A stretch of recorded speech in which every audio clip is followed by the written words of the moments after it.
Hello, and welcome to the Fuel, Run, Recover podcast, helping everyday runners fuel better, run smarter, and recover faster so you can reach your full performance potential. I'm your host, Stephanie Natchuk, dietitian, fitness coach, and a fellow runner too. As the owner of Stephanie Natchuk Performance Nutrition, I've spent the last 10 years helping runners learn to fuel their bodies, level up their running performance, and establish healthier relationships with food and exercise. If you're ready to reconnect with your love of running, then let's get started on today's episode.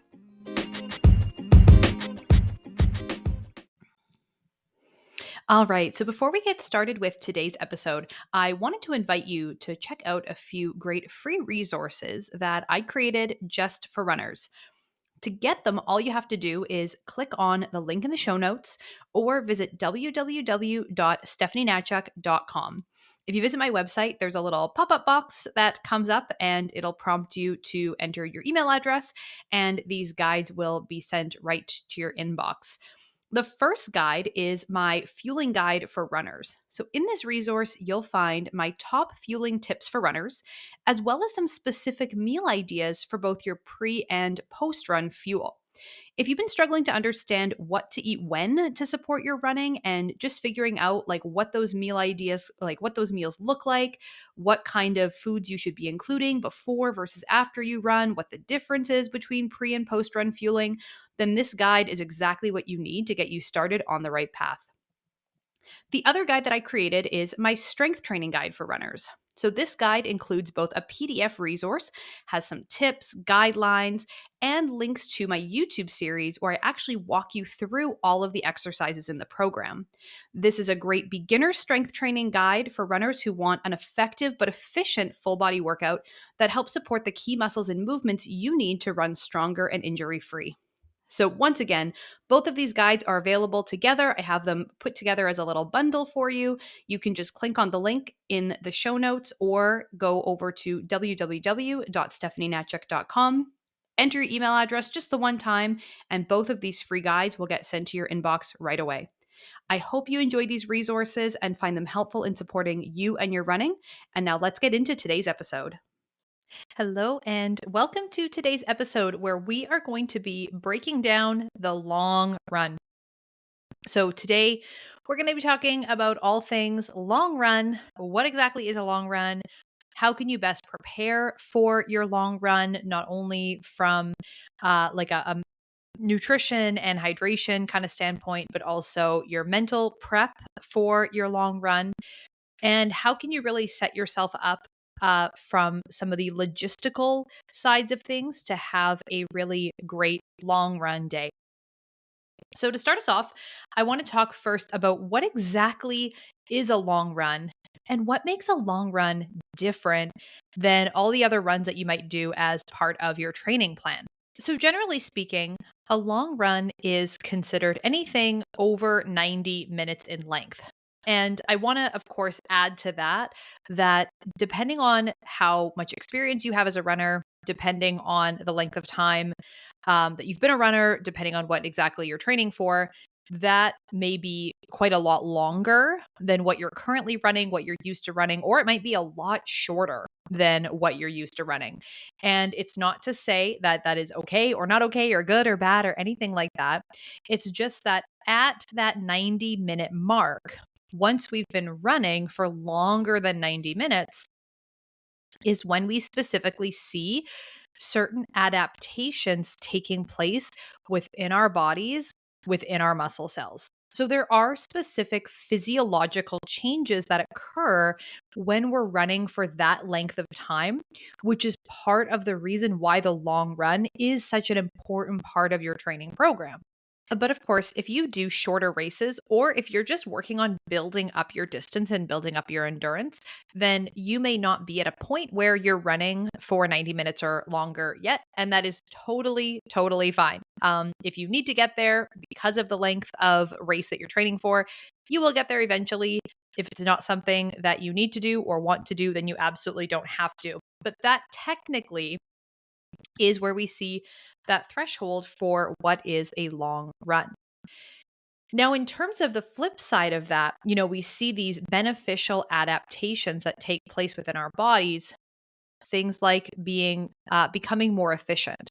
We see an increase in the utilization of fat as a fuel source. We see an increase in the density of the mitochondria within our muscle cells. We see development, better efficiency and development in the cardiovascular system. So it's these specific things that happen that if we're doing shorter distances, we don't see quite the same benefit. Obviously, there is a need and a benefit to all of our training runs. So we don't want to be going out for 90 minutes every single time we run, but that's why the long run is part of your training program as a distance runner. So if we see these adaptations taking place, then I'm sure that some people are wondering, well, how long should I run for then? Like if we know that we want to run for at least 90 minutes, is there a maximum amount of time that I should be running for? Or is it kind of the sky's the limit, right? Is more better? The longer we run for at a time, do we see this continued return on investment and this continued increase in those beneficial adaptations when it comes to endurance? And the answer to that is actually no. So there is a certain turning point at which we want to kind of max out our long run. We kind of want to tap out or cap our long run at about the 3 hour mark. Now, that's going to be a loose 3 hours because, of course, every runner is a little bit different. And depending on your experience, depending on your recovery time, depending on what the rest of your training plan looks like, how long it's taken you to build up to being able to run that length of time, how frequently you tend to get injured, how kind of resilient you are to injury. There's so many factors that go into it that it would be impossible to have a hard and fast rule or a hard and fast number cut off for how long you need to kind of cap out that long run at.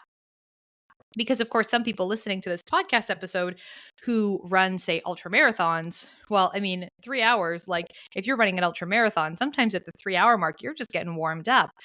Whereas other times, 3 hours might be significantly longer than, say your half marathon run race time, in which case there would be no need for you to be training significantly longer than that. But then, of course, the question becomes, what if you are a runner who does take more time to finish these races?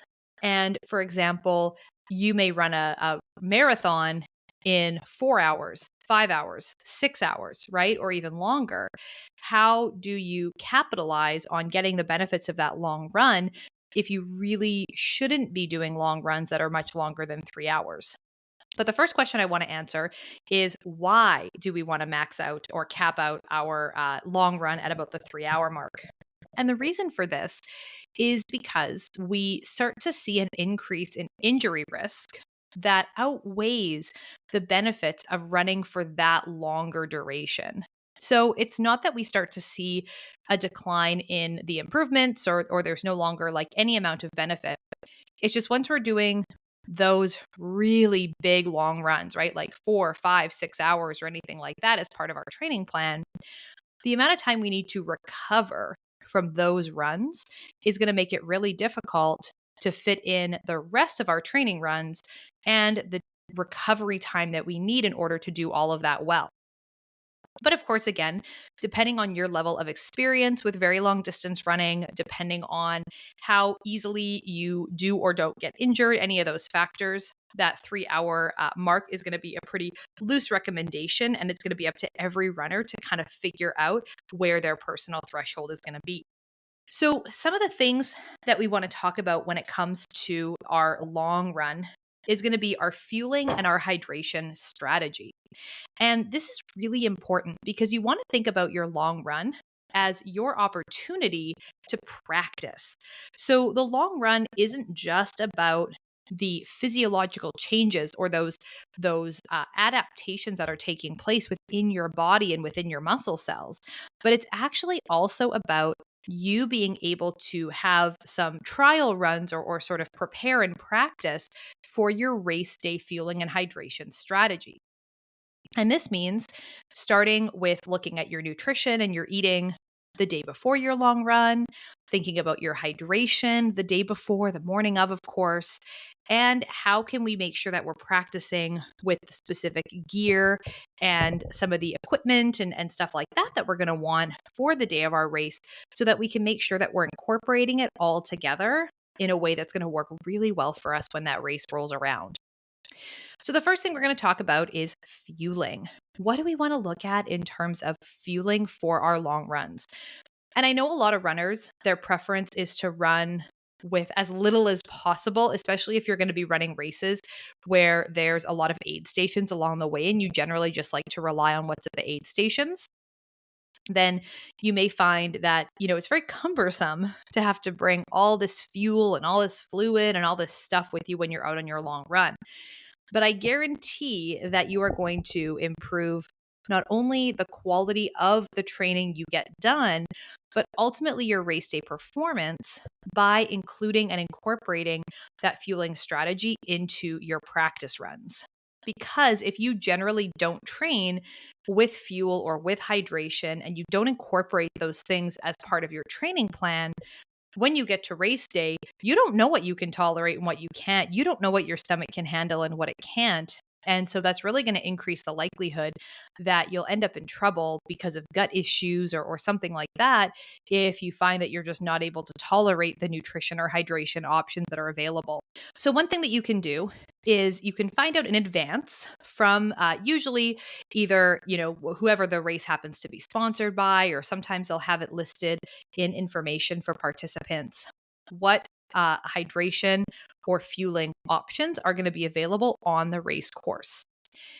And if you plan on relying on those aid stations as much as possible during the run, then I really strongly recommend practicing with those specific products because then you know what's going to work for you, how much you can tolerate, when to take it, and you're going to have a much easier time making that transition to your race day race performance because you're going to already know exactly what your fueling and hydration plan looks like. You don't want to practice the completely different product and then have to switch gears at the last minute for your race because not only does it potentially contribute to gut issues if you haven't trained with a specific item, but also the anxiety and the stress around all of that can really contribute to poorer race day performance. So, our fueling and our hydration is not just what we bring with us during our run, even though those are two very important components of long run success. We actually need to back all the way up to what are we eating and how are we hydrating the day before our long run. And this is something that I want you to be thinking about as your long runs are maybe getting longer as you go through a race training cycle and it's starting to take up more of your time and take up more of your energy. We really do need to be prepared and have a plan and be organized going into that long run day.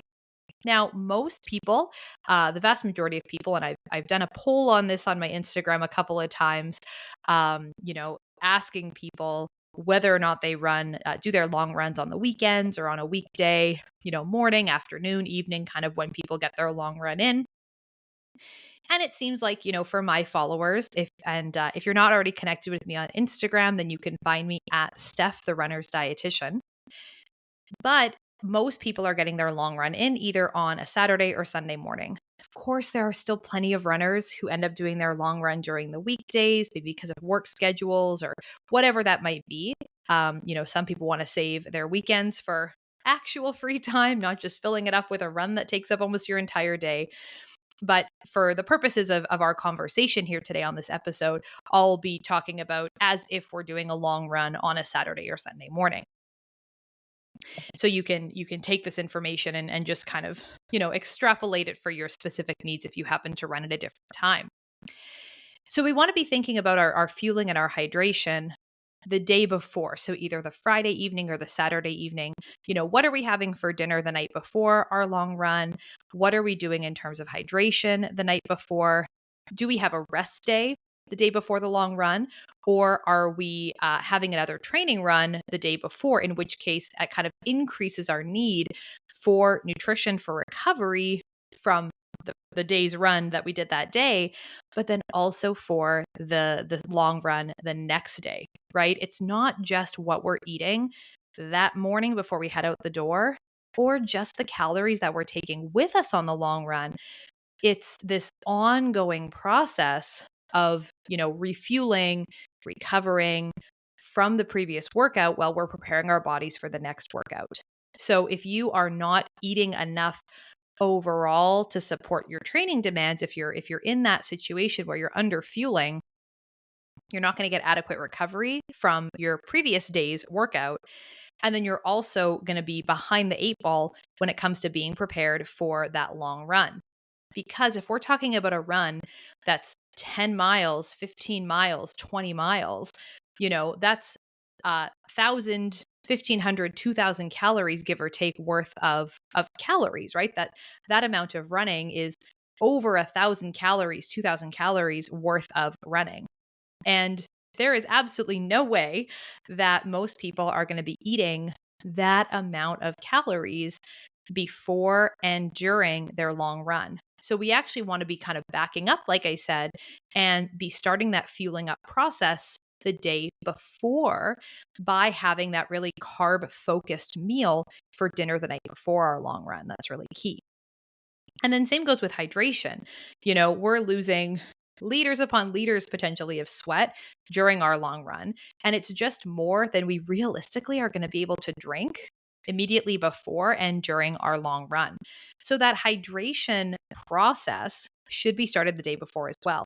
So preparing for your long run and being ready for your long run really starts the day before the long run. It's not just what you're doing with your eating and with your hydration that day. When we look at your intra-run options, the long run as part of your training program is really the perfect time to be practicing different fueling and hydration strategies to figure out what's going to work best for you. This is so, so important.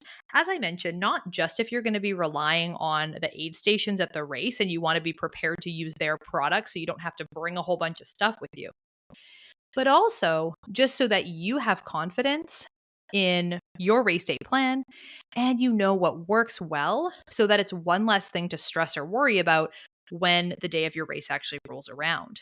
Now, I know that for a lot of people, the idea of having to bring along, your 20 miles worth of fuel with you is a bit cumbersome, and I totally get that. But I don't want a runner to be practicing with minimal fuel, minimal hydration. And then on the day of the race, when we need to double or even triple their calorie or their fluid intake to optimize their performance, they just can't do it. They can't tolerate it. They can't stomach it. Logistically, it's too much because they haven't practiced doing that. So having your long runs be as close to your real life race day scenarios as possible is the best way to go. And the way that we want to do this, if we don't want to carry all of that stuff with us, is to run in a place where you can set up almost like a loop sort of scenario, or like an out and back that you maybe do a couple of times so that you can set up your own little mini aid station along the way, along the course of your long run. So, for example, if you are running, say, 15 miles one day, maybe you are going to plan out a 5-mile route, a 5-mile loop that you're gonna either is gonna be around your house, so you're literally coming back to your house every 5 miles, or maybe you're gonna drive somewhere and you're gonna put your car there and have some things in your car that you're gonna stop for just very quickly, and you can practice kind of the speed of that.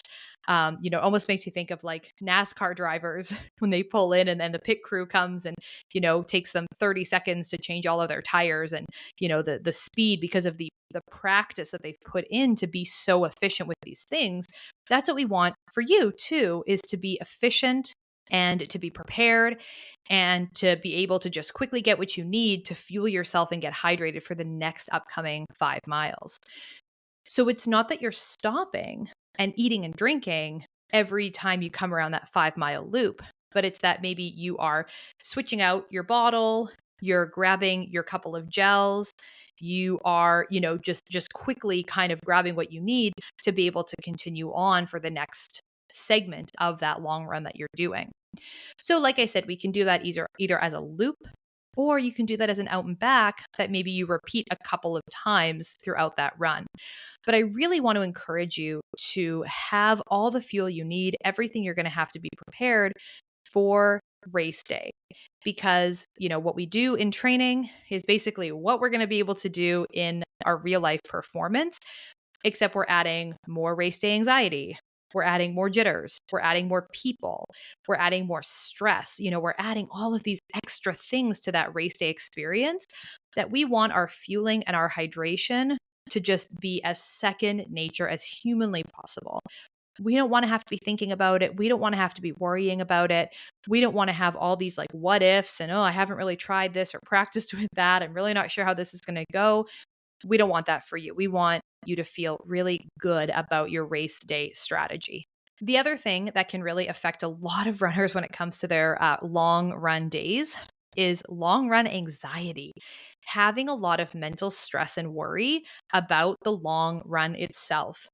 And sometimes this can be like almost as much stress and anxiety as people experience around race day. And, I think we all probably most of us, if not all runners, have experienced some jitters or a little bit of nervousness or uncertainty around a long run, especially as those long runs get longer and start to push the boundary of what you've done before, what you think you're capable of, how long you've run. And it's not a surprise to me that people start to feel a little bit nervous about like, can I do this? What's my pace going to be like? Am I going to hit the wall? Am I going to need the bathroom? Like all of these questions kind of circle in our minds. What if I start getting blisters? What if the underwear that I've chosen doesn't work? What if, all of these what ifs, right? The best way to get rid of some of these anxieties and some of these what ifs is to practice, right? Is to be prepared, is to try a lot of these different things multiple times, give it a chance so that you're not worried about your socks giving you blisters because you run in these same socks all the time, to not worry about whether or not you're going to tolerate your nutrition or your hydration because you've been practicing with it during your shorter runs during the week. And that kind of brings me around to another important point that I want to bring up is when it comes to easing some of the stress and anxiety that we can have around our long run, one of the best ways that we can start to, again, add to our confidence and make sure that we feel like we're really prepared is to practice some of these things during our shorter runs so that we are able to kind of build up and understand and know that, I know this works for me because I've been trying it on my 4, 5, 6 mile runs. So once I get to a 12-mile run, I've been doing these things really regularly. So for people who normally don't fuel or maybe don't hydrate as well during their short runs, then we get around to our long run day and we have no practice. If you look at the long run, the number of legitimately long runs that you might get in during some of your race training cycles, there actually isn't that many of them, right? Your typical race plan, your half marathon or your marathon training plan, they're going to be anywhere from as little as 8 weeks. 8 weeks is pretty short, but as little as 8 weeks up to maybe like 16 or maybe even 20 weeks. So in that time frame, if you're building up over a 20-week plan, you're going to be getting to almost the halfway point of that plan before you're starting to get into like really long run territory. So you don't have that many opportunities to try a bunch of different things. And you may feel like you got to race day, you had a few maybe good long runs, you had a few that maybe weren't so good, and you actually don't have that much confidence in what you're doing, what you're wearing, the gear you're bringing with you, all of that. But instead, if we continue to practice our fueling and our hydration through some of our other runs throughout the week, now we can double or even triple our opportunities to do this trial and error process and figure out what's going to work best for us. So, yes, a long run technically is when we get over 90 minutes. And that also is the threshold where we start to really need electrolyte and fuel replacement. But that doesn't make electrolyte replacement or fuel replacement, or of course, hydration at any of those shorter run distances wrong or bad or detrimental to your performance in any way, especially if it's giving you an opportunity to practice things and figure out what's going to work best for you so that you aren't stressed for your long run days and you're not stressed for race day. A lot of anxiety and, long run anxiety, race day anxiety can really manifest itself in needing some extra bathroom stops along the way. And as nice as it is, as I mentioned, setting up a loop or kind of like an out and back or something like that for your hydration and your fuel stations that you can set up for yourself along the way, this also maybe is an opportunity to have a bathroom stop that then, at the very least, you're not going to worry or stress about needing the bathroom because you're coming back to a spot where there is one. And that can really help a lot. But ultimately, on the day of the race, we don't want to be having to line up for the porta potties or stressed about needing one or, potentially lose quite a bit of time if we end up spending more time in the bathroom than we anticipated.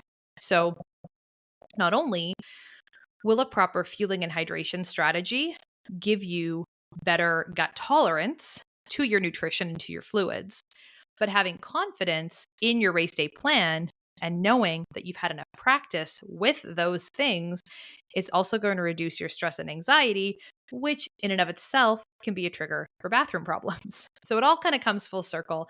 And if we really want to have kind of smooth sailing on race day, then it all comes down to being prepared, being organized, having put in lots of practice, not just into our running, but into all these other aspects too.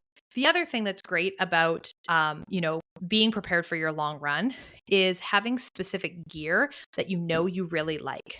And this is everything from shoes to shorts to a sports bra to socks, any other gadgets, your hydration vest or pack if you choose to wear one of those. All of that stuff that, again, we don't want to get to race day or the couple of long runs that we might have right before a race and be trying to test out a bunch of brand new gear. So the more opportunities you give yourself to try these things, to work with them, to figure out if you like them, or maybe if they chafe funny or you need more pockets or it's too hard to access the pockets and like whatever it might be. I know that we've all had races where it's like, oh, this stupid belt that I was wearing drove me nuts because it was new on race day. I mean, even the most experienced runners have all done silly things like thinking one new piece of gear won't be that big of a deal, but you will be much more confident and you will have a much smoother and better race day experience if you give yourself as many opportunities as possible to be prepared and practice. Of course, with your hydration and your fueling and your physical training and the benefits of that, but also to make sure that your gear is in place too, so you have that confidence and, aren't experiencing a lot of race day anxiety. So if you are a slower runner and your race is going to be taking you, significantly more than 3 hours, maybe 5, 6, 7 hours or something like that, and you need more time and you're thinking, well, if I'm only ever running for 3 hours at a time, like how on earth am I going to get my body prepared to do this? This is where there is a strategy that we implement where we basically do 2 days of back-to-back long runs. So essentially you would have one day where you're doing a longish run, I'll call it. So you're going to do a long run on the first day. And then on the second day, you're going to do another long run. And the benefit of this is of these back-to-back long run days is that you are getting more volume altogether. You're spending more time on your feet, but with that little bit of recovery time in between, not complete recovery, right? You're not giving yourself days off in between, but you're giving yourself that little bit of recovery to reduce your injury risk going into that race. Because running for, 6 hours at a time is incredibly difficult on our bodies. And we can't be out there doing that every single weekend without significantly increasing our injury risk. So instead, by kind of breaking that long run up into a couple of days, you get lots of time on your feet. You get lots of practice and experience with the volume, but without the risk that comes along with those really long runs all at the same time. When we're talking about ultra running, that, of course, is a little bit of a different scenario in the ultra running kind of training plans and how we approach that. But as I mentioned, it really just comes down to your experience and what makes sense for you, and making sure that you're taking as many steps as possible to reduce your risk of injuries. And that is going to be a lot of fueling, a lot of hydration, and taking advantage of your rest and recovery time when you can. All right, so that is it for today's episode, all about helping you prepare for your long run, giving you some tips, some strategies of how you can approach your long run to make sure that you have everything you need to be successful, making sure that you are well fueled, well hydrated, able to reduce race day anxiety, long run anxiety, and needing too frequent bathroom stops along the way. I hope that you found this episode helpful.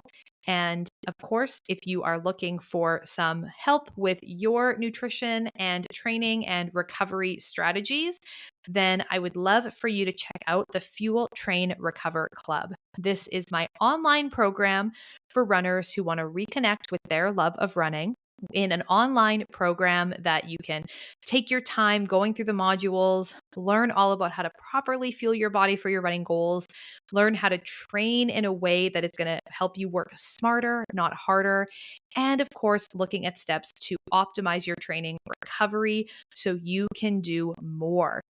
All of this is available. All the details about this Fuel Train Recover program are available by clicking on the link in the show notes. And we currently have enrollment open. I would love to see you there. Thanks so much for listening today, for spending this time with me, and we'll catch you in next week's episode. Bye for now.